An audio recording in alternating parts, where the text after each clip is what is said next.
and IT/BT Minister Priyank Kharge on June 6th said that prior permission from authorities is mandatory for the RSS to conduct route marches in the state. He stated that this rule would remain in force as long as he continues to serve as the Home Minister.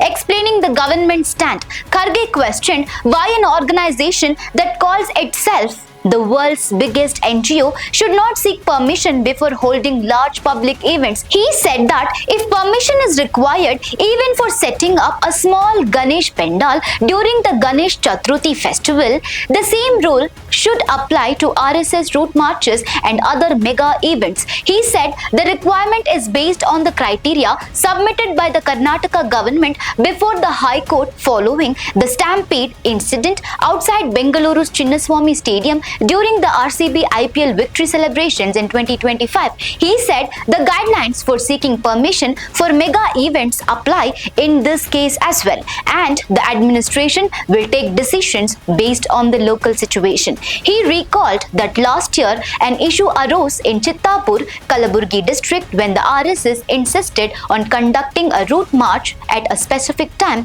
on a particular date and along a fixed route. Kharge said these factors are considered while decided whether permission should be granted. He also pointed out that RSS chief Mohan Bhagwat's recent visit to Jayanagar in Bengaluru was held after obtaining prior permission from authorities. The Home Minister further claimed that he could receive a notice from the Union Ministry of Home Affairs after questioning the Sangh. He alleged that issues could be raised to target him, his family, and organizations associated with his family. So viewers, what's your take on this? Share your thoughts in the comment section. For more such updates, stay tuned to Daily Salar Digital.